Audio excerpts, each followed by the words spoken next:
Hello friends, नमस्कार। Welcome to my channel Shanti peace of mind. दोस्तों, आज हम महालक्ष्मी व्रत कथा, पूजा विधि और महत्व पर चर्चा करते हैं। दोस्तों, एक अन्य कथा भी प्रचलित है। मैंने प्रीवियस वीडियो डाला है वो महालक्ष्मी व्रत की कथा, लेकिन इसके अलावा भी एक अन्य कथा भी प्रचलित है जिसको सुनते हैं। चलिए। महालक्ष्मी के पूजन का अनुष्ठान भादो सुदी अष्टमी से प्रारंभ होकर अश्विनी कृष्ण अष्टमी की को पूर्ण होता है। कोई कोई स्त्रियां पंडित जी को कच्चा सूत देती हैं और पंडित जी उस सूत का गंडा बनाते हैं। कुछ महिलाएं अपना गंडा आप भी बना लेती हैं। गंडा के सूत के 16 धागे होते हैं और उनमें 16 ही गांठें लगाई जाती है। भादों की अष्टमी को, जिस दिन लक्ष्मी पूजन का अनुष्ठान प्रारंभ होता है, स्त्रियां नदी या तालाब में स्नान करने जाती हैं और वहाँ सुहागन स्त्रियां 40 लोटे जल अपने सिर पर डालती हैं और उतनी ही अंजुलि जल सूर्य को अर्घ देती हैं। परंतु विधवा स्त्रियां केवल 16 लोटे जल सिर पर डालती हैं और दूब सहित अंजुलि से 16 अंजुलि जल सूर्य को अर्घ देती हैं। इस प्रकार स्नान के बाद घर आकर शुद्ध जगह में पटा रखकर उस पर गंडा रखकर लक्ष्मी जी का आवाहन करती हैं, गंडे का पूजन करती हैं, होम करती हैं और 16 दिन तक नित्य 16 बोल की कहानी कहा करती हैं। और दोस्तों, कहानी इस प्रकार है। अमोती दमोती रानी पूला पर पाटन गाँव मगधसेन राजा भंगन बरुआ कहे कहानी, सुनो हो महालक्ष्मी देवी रानी, हमसे कहते तुमसे सुनते 16 बोल की कहानी।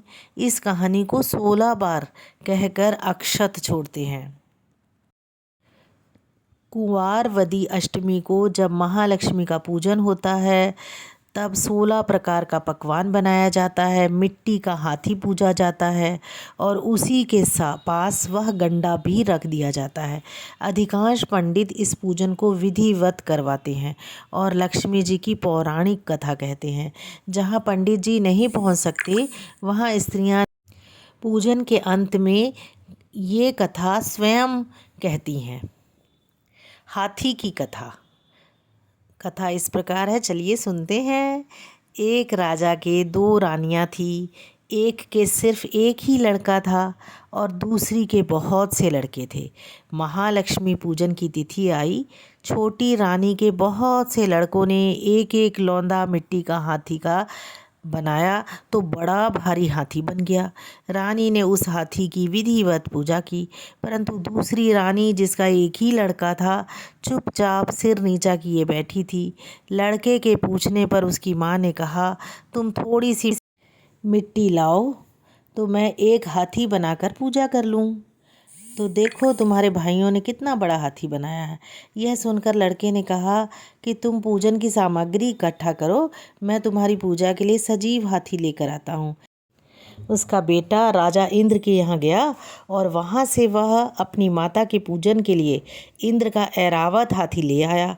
माता ने बड़े प्रेम से पूजन किया और कहा, क्या करें, किसी के 100-60, मेरा एक पुत्र पुजाए आस। जय माँ लक्ष्मी। हाँ दोस्तों, अगर मेरा चैनल आप पहली बार देख रहे हैं तो इसे सब्सक्राइब करना ना भूलें। अच्छा लगे तो इसे लाइक करें और अपने दोस्तों में भी शेयर करें। आपका जीवन सुखी और समृद्धशाली रहे। मैं बहुत अच्छी अच्छी जानकारी लेकर आपके पास आती रहूँगी।